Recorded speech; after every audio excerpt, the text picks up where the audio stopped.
Lefiswana, a small farming village in the northern Mpumalanga region of South Africa, wants to create a space that will transform their community.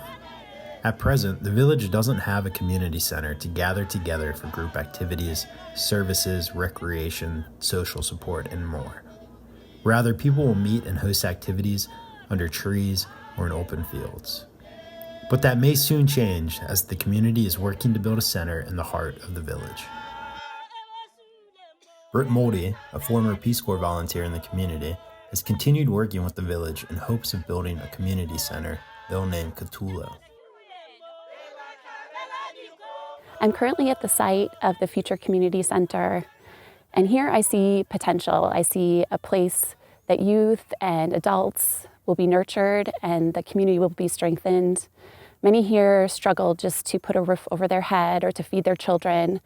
And in addition to being a tool for development, it'll also be a symbol of hope and possibility to the people here. The Katulo Center will provide a safe, inspiring place for the people of Lefiswana to gather and grow. The life-changing programs that provide youth with the knowledge and tools they need to make positive decisions in their lives are already being implemented in the community. But the current organizations lack a facility that can provide a safe, permanent space to host their programs.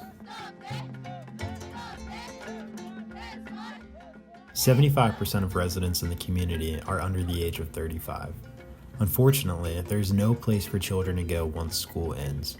So youth sit idle, congregate at bars, or hang out in the streets. In the community, 1 in 4 people is HIV positive, with adolescent girls being most at risk for acquiring the disease. Issues of substance abuse, teen pregnancy, and gender-based violence are also challenges the community faces. Lawrence, who lost his parents at an early age, is now a youth empowerment coach working with the children of Lefiswana.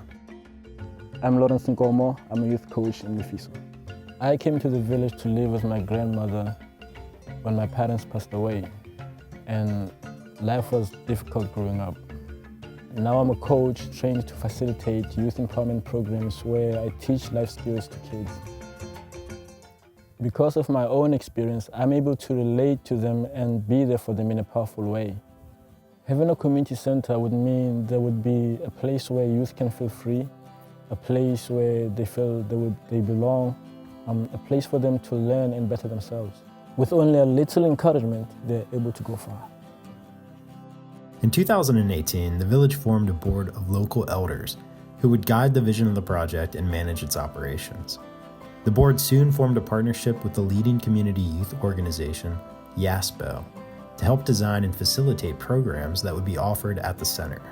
Kids after school, they don't have where they can go in terms of library.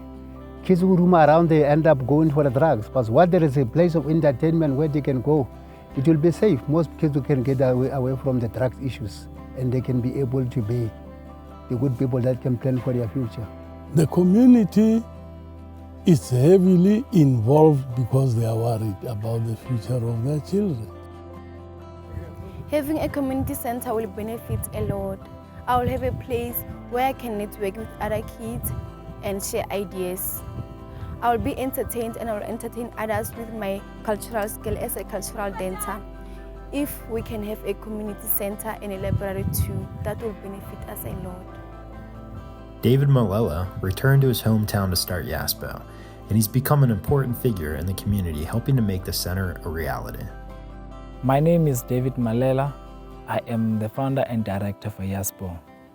YASPO is a non-profit organization, teaches youth about HIV education, life skills development, and promote gender equality.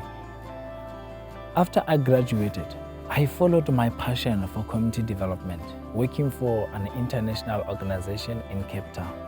There, I learned to implement effective programs that helps youth to achieve their goals. Then I realized that the village where I grew up did not have such program for young people. So I decided to return back home to establish youth organization YASPO using the very same skill I've learned.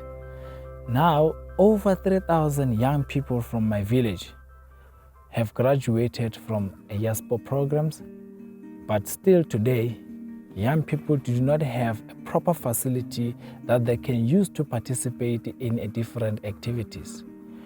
We need a place where young people will feel safe, will feel at home. For that reason, I am working hard to make the center a reality.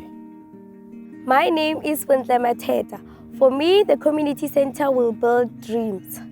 My name is Maria Shiburi. For me, the community center will build success. My name is Maria Nkuna. For me, the community center will build hope. YASPO's graduated former program participants who are now youth empowerment coaches working with the next generation of youth. I teach young people to be responsible, to believe in themselves, and I teach them the value of hard work, like you have to work hard so that you can end up being the best you can be and reach your full potential. I see young people, they have gained self-confidence and respect, and they have also respect for other people as well. I feel motivated because the program is all about positive things, and it encouraged me to keep going until I reach my goals. This past year, the board received permission from the local tribal authority to build the center, and they raised enough money to acquire land in the village where it's going to be built. We've made a lot of progress so far. We've established a community center board, we've acquired this land, we've registered the center with the South African government, and we've completed the initial designs for the building. My name is Ajuration. For me, the community center will build discipline. My name is Puleng. For me, the community center will build respect. My name is Johannes. For me, the community center will build love. In addition to youth programs, the center will bring access to information, resources, and opportunities to the broader community through the creation of a library and computer center. The most challenging issues in my life as a young person is that in my school there's no computers where I can access information, and in my community there's no any place where I can be entertained. In total, the facility will serve over 10,000 individuals. The Katulo Center will be more than a building.